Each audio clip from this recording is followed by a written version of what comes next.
The Elantra N received a facelift for the 2024 model year, which carries over to 2025 with 0 changes.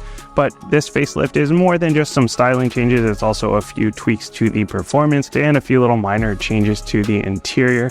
As always, I'm going to go through this thing from the outside in, talk about what it's been like to live with for the past week, and talk about what's new for this refresh. Let's go ahead and take a look.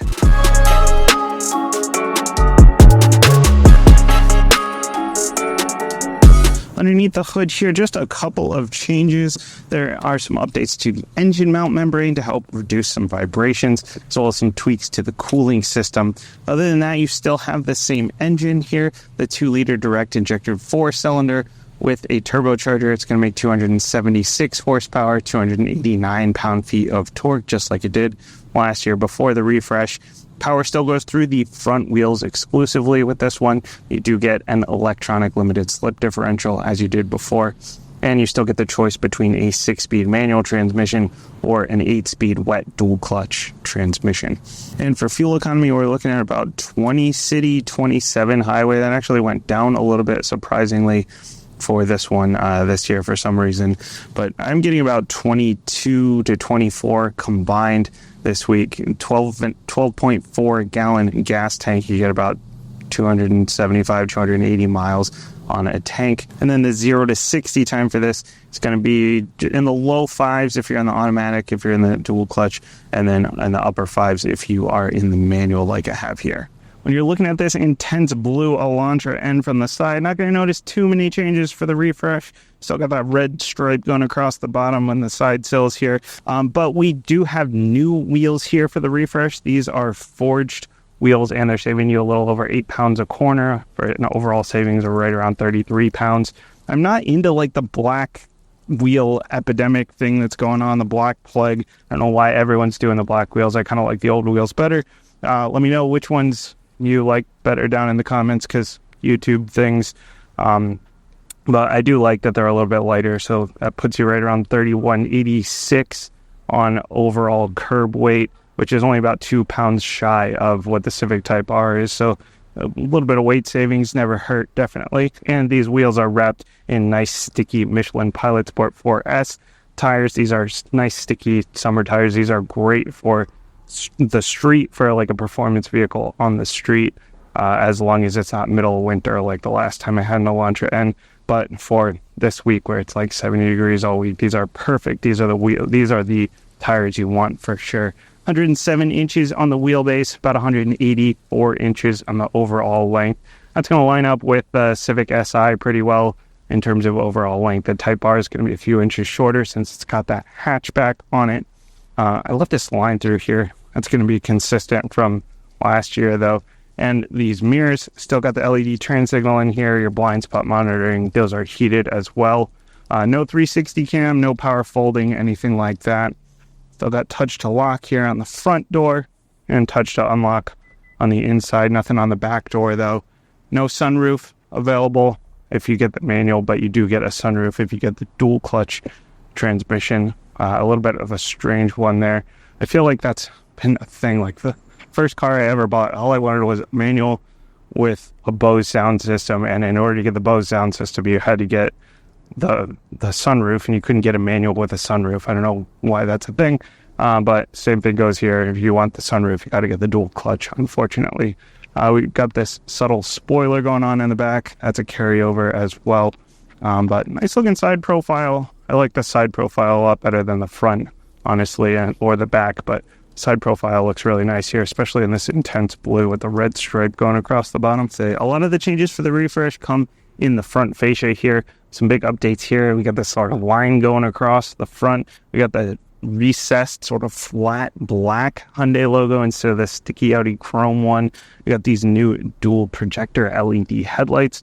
LED daytime running lights. Still no cornering lights, unfortunately. I wish they'd add those, but do have a redesign there for the headlights. Some updated cooling here for the brakes. They've tweaked this a little bit.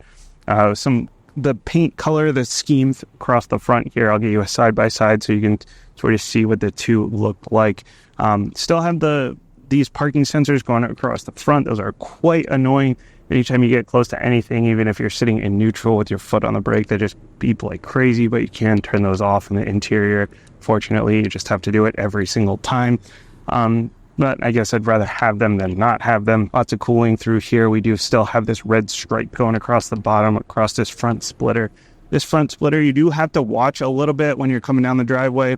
Got about 5.5 inches of ground clearance here.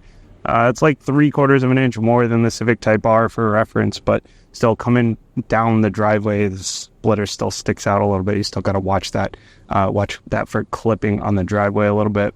But I don't know about the front end updates. I'm still kind of split on whether this is an improvement or not on the pre-facelift.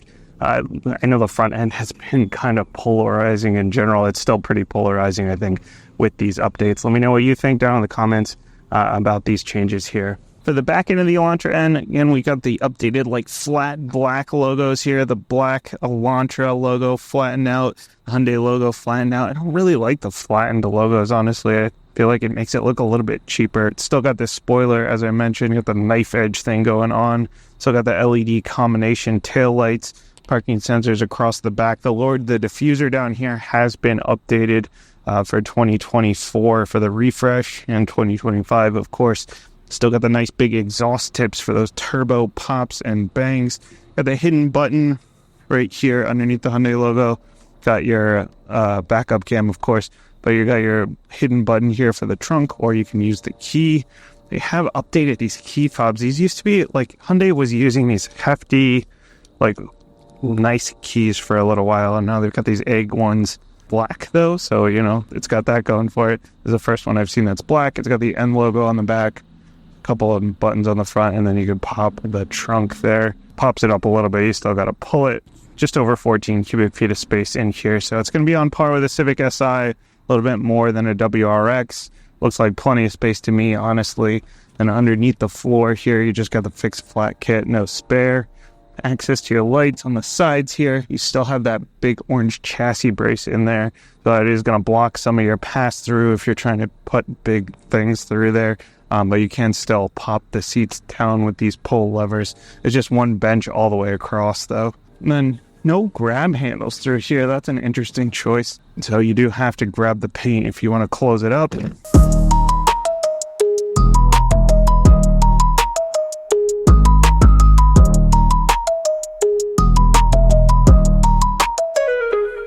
Not too many changes on the interior of the car. We got the updated Hyundai logo here in the middle of the steering wheel, as well as the N logos all around.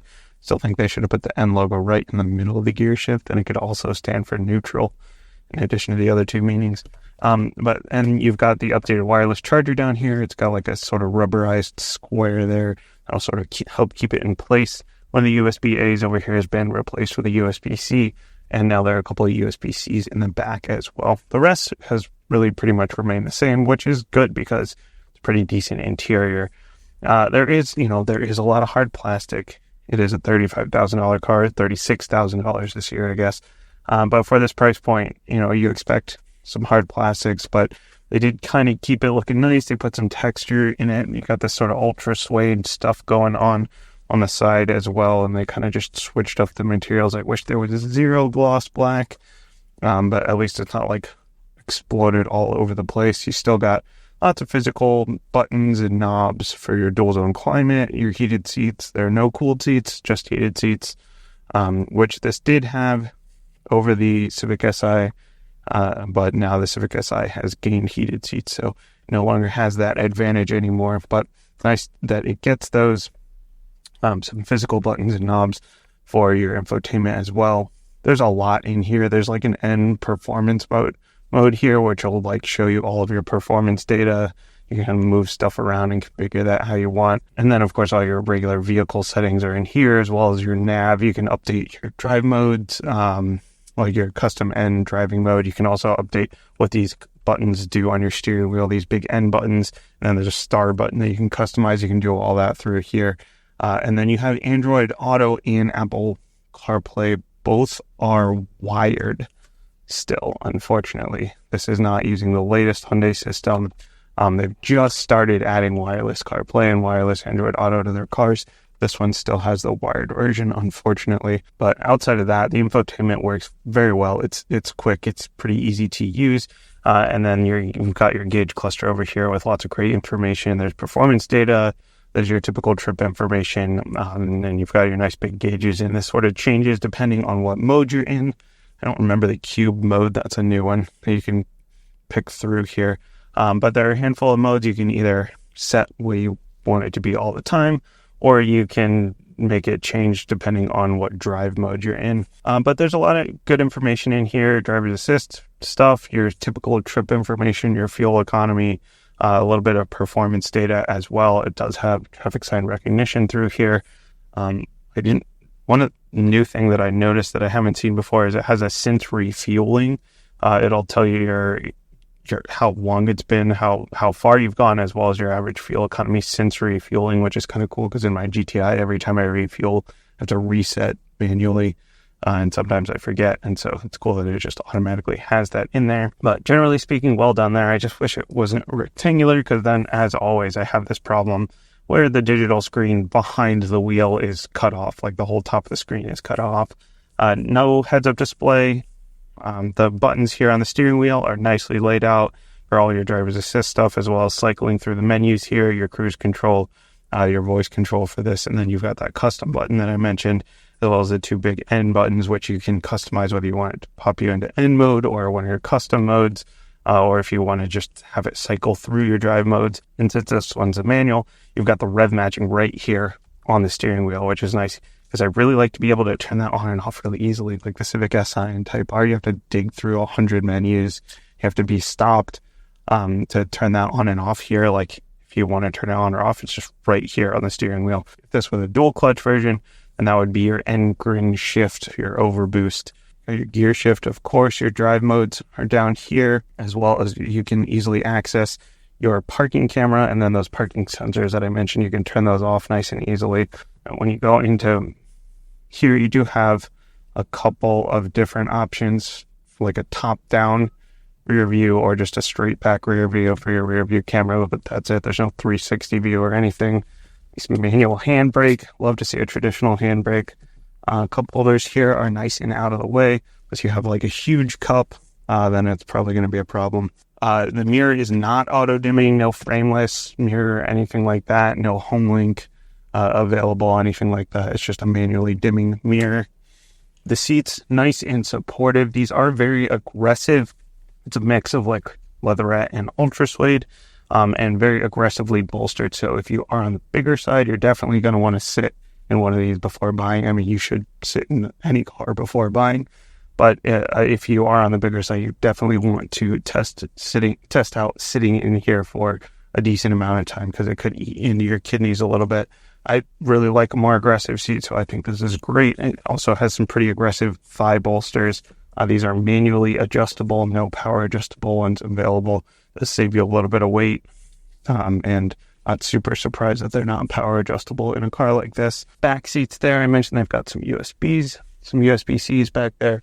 There's no fold down armrest in the middle. It is 3 seats back there, so that's one thing this has over the Type R. The Type R only has 2 seats in the back. This one does have 3 seats. In addition to that, it has a massive amount of space back there. 38 inches of legroom back there. I fit totally fine behind myself. No problems at all. I've got forward-facing seats back there with no problems at all. You can fit rear-facing seats back there as long as you're not on the huge side. Me at 5'7", rear-facing seats back there are totally fine at 38 inches.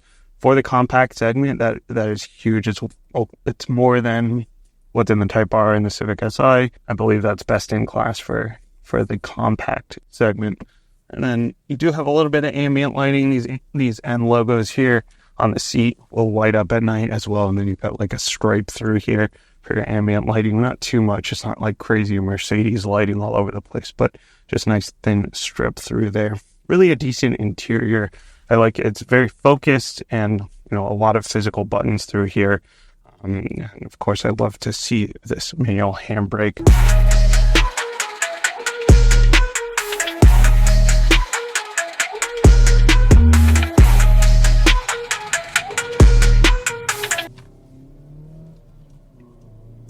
Really no loss of grip there at all.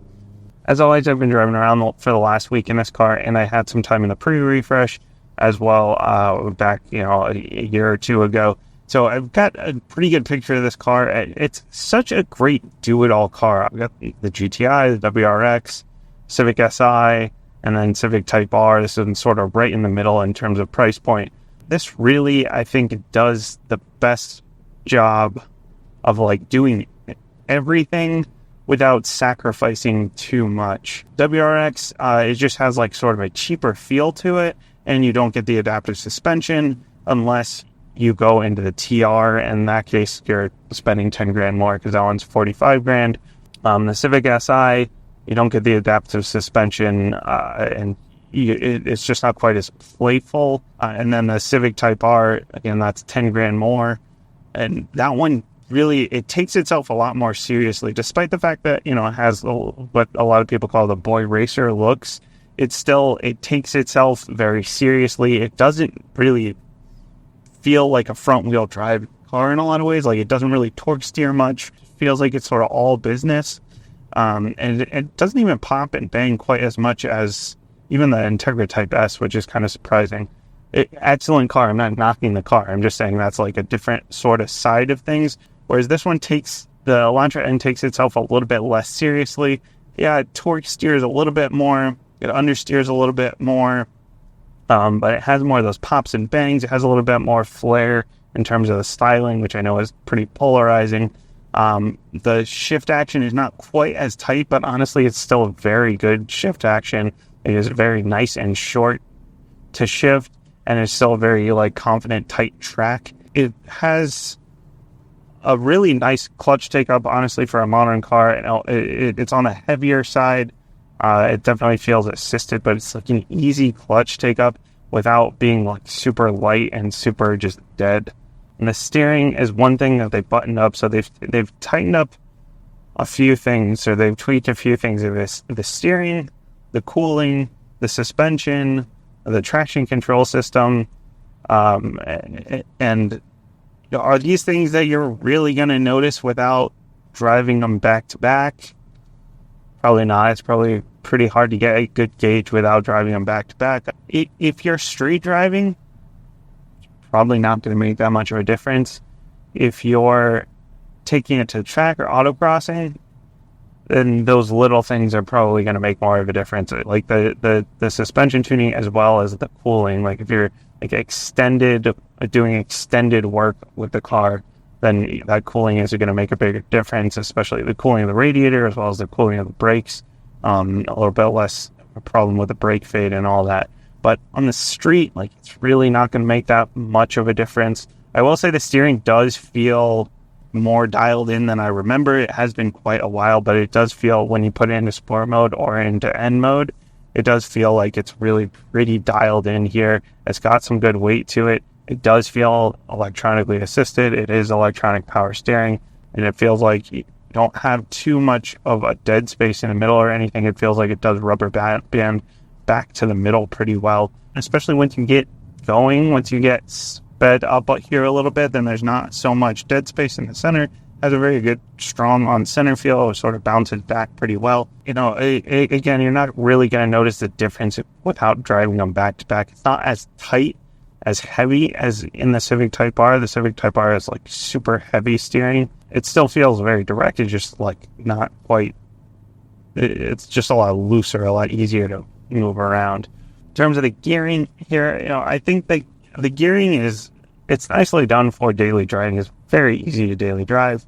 I wish that, if I'm going to nitpick, I would wish that the lower gears were a little bit shorter, just for those spirited drives, so when you're pushing it, you can kind of ring out first, second, third a little bit more. In this case, you can ring out first and second easily, but in third, then you're starting to get into that kind of gray area where you want to be driving in Mexico, probably. And other than that, you've got the sound. It makes great pops and bangs and burbles. Again, it doesn't take itself quite so seriously.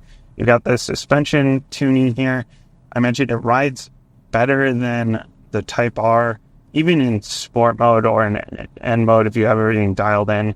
which is another thing. You dial in so many things. Like, this car has so many more performance settings for your steering, your engine, your suspension, all that stuff. There's like way more settings than most cars have, which is really pretty cool to get that level of customization. So even in that sport mode or the N mode, really it doesn't get as harsh as even the comfort mode in the Civic Type R. It does get pretty harsh. Like, it's still stiff. You're not, like, if you have back problems, it's not going to feel good, but it's good for the spirited drives. It helps with the handling for sure. But then when you pop it into like eco or normal mode, it loosens up quite a bit, and you get, it's a good in-between, sort of between, still a little bit on the stiff side. It's still a sport sedan, but it's very easy to daily drive. It's much easier it's very easy to like take on long road trips, whereas the Civic Type R, even in comfort mode, there were a lot of times where I'd hit a bump and I just like couldn't. At least that's with the standard Civic Type R module out of the box, not if you swap it with the Integra Type S. You mentioned this one's like not as buttoned up as a Civic Type R. Like, yeah, it doesn't quite do everything quite as well. It doesn't take itself quite as serious, but it's very close still. And it's not quite as like the Mini I was just in is like way on the other end of the spectrum. That thing like will slide through every corner. It'll torque steer all over the place. It'll understeer a bit. That one was just like, doesn't take itself seriously at all. This car is much more buttoned up than that, but just not quite as buttoned up as Civic Type R. Plus you got all this space back here. It's just, this is really like the best value play, honestly, for when it comes to like the do-it-all car in terms of space and in terms of dynamic driving. When it comes to daily driving, like, it's super easy to daily drive it as well. The fuel economy is about the only thing that's a little bit on the rough side. That's not wonderful, especially if you can't stay off the throttle, but the gearing I mentioned is pretty good for daily driving. It does have great visibility all around. It does have the blind spot monitoring. The blind spot monitoring has been a little bit wonky.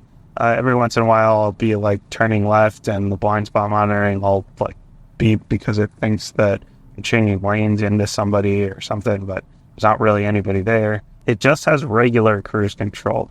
So a lot of manual cars now, the GTI has adaptive cruise. I think, if I remember correctly, the Type R and the Civic Si have adaptive cruise, at least the Type R. But this one just has regular cruise control. It does have lane centering, so the Type R also has the lane centering, where if you're going like down the highway for a while, it'll help you sort of keep your car in the lane. If you turn that on, it's nice and easy to turn on and off. That's not the same as the lane shove assist. I haven't used it too much, but if you're going on a lot of road trips and stuff, it's really helpful as an overall driving experience. Like, I'm sure Hyundai is sick of hearing it, but it really is. It's like a value Type R in terms of the driving experience. You get 90% of the driving experience for 10 grand cheaper.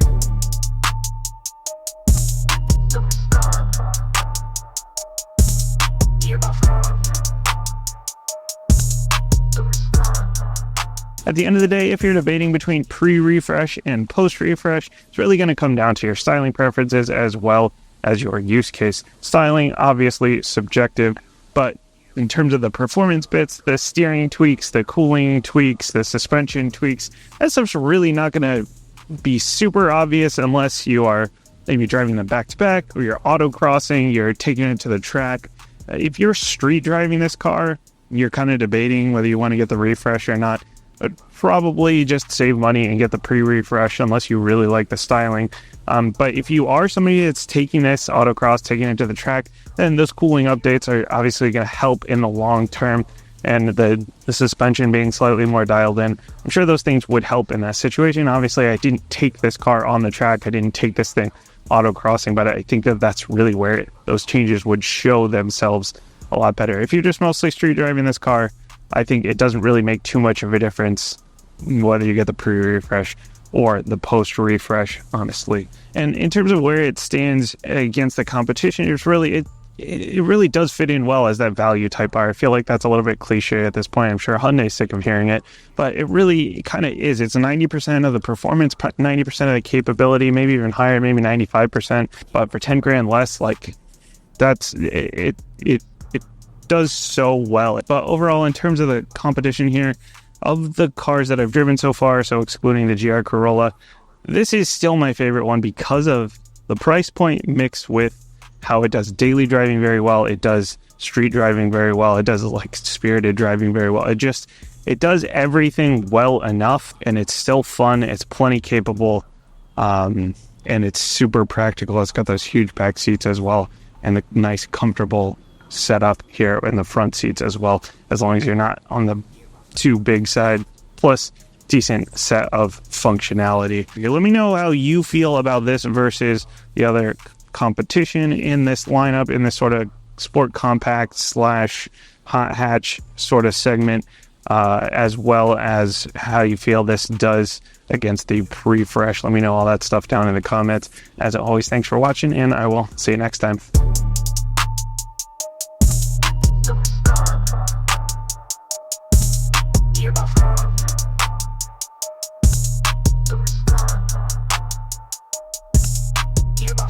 Reviews.